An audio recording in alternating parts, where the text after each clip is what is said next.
प्रयोग जरूर करना चाहिए। बाकी आपको ट्राइकोकार्ड के बारे में आप सुनते होंगे। जितने भी तना लेखक है, जैसे कि गन्ने का तना लेखक है, धान का तना लेखक है, सब्जियों में भी लेखक लिख सकते हैं। उनके लिए भी ट्राइकोकार्ड का प्रयोग करना फायदेमंद रहता है। उनका सब्जियों में बैंगन में जो लगता है उसमें भी आप ट्राइकोकार्ड का प्रयोग कर सकते हैं।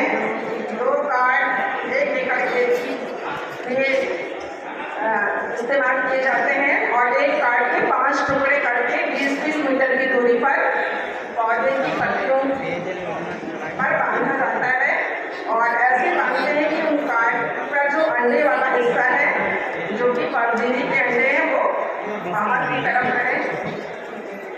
और अगर आप इन कार्ड्स को प्रयोग करते हैं तो आपको कोई भी रासायनिक कीटनाशक नहीं डालना है, अन्यथा इनका भी कोई फायदा आपको नहीं मिलेगा।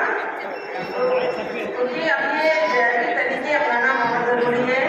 रसायन डाल करके जो भी हमारे जो कीट हैं वो उन पर उसका असर ही नहीं होता है। जितनी दवाइयाँ प्रयोग हो चुकी हैं कि उनका असर नहीं होता है और साथ ही वो दवाएं हमारे जो उत्पाद हैं उनमें बहुत ज़्यादा रह जाती हैं। मिट्टी में पानी को प्रदूषित कर रही है, मिट्टी को प्रदूषित कर रही हैं।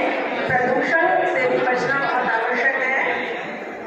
तो ऐसे में ट्राइकोकार्ड लगा करके धान में भी धान के तना लेखक का ट्राइकोकार्ड लगा करते हैं। गन्ने का जो टॉप बनता है उसमें भी ये बहुत ही कारगर है, इसका प्रयोग करें।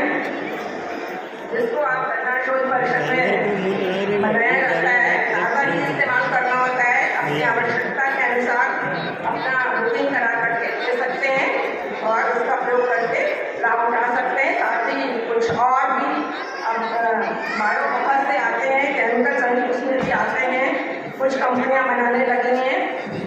पैलेट फॉर्म में भी उनको भी हम इस्तेमाल कर सकते हैं। उनके बारे में थोड़ी जागरूकता होनी आवश्यक है।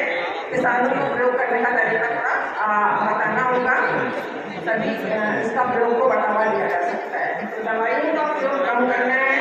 सब्जियों में दवाइयाँ जो हैं कभी भी जो भी कीटनाशक आप इस्तेमाल करते हैं या फूलनाशक इस्तेमाल करते हैं उन पर लाल त्रिकोण नहीं होना चाहिए। सब्जियों में कभी भी लाल त्रिकोण वाली दवाइयाँ इस्तेमाल नहीं करनी है।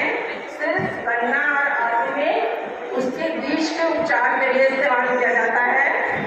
बाकी ये बहुत ज़्यादा टॉक्सिक होते हैं, जहरीली होती हैं, उनका प्रयोग नहीं करना है। जहाँ तक हो सके सब्जियों में हरे त्रिकोण वाली इको फ्रेंडली दवाइयों का प्रयोग करें। साथ ही नीम के उत्पाद हैं, नीम का तेल है, उसका प्रयोग करें। नीम की निम्बोली का पाउडर बना के उसका प्रयोग करें। सरसों की खली, ये भी एक बहुत अच्छा कीटनाशक है, उसको भी आप पाउडर बना करके अपने खेत की मिट्टी में मिला सकते हैं। तो जितने जो सब्जियों में छोटे छोटे कीट लगते हैं पत्ती खाने वाले, जैसे स्ट्रिप्स वगैरह, वो कम लगेंगे और खाना छोड़ देंगे आपकी फसल को। इससे कि आपका जो बहुत पैसा आपका खर्च होता है कीटनाशक और फफूंदनाशक दवाइयों पर, वो भी कम होता है। साथ में पर्यावरण में भी जहर का प्रभाव कम होता है।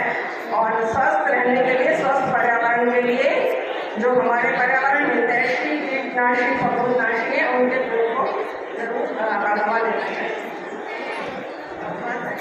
आप लोगों ने मेरी बात को इतने अच्छे से सुना, बहुत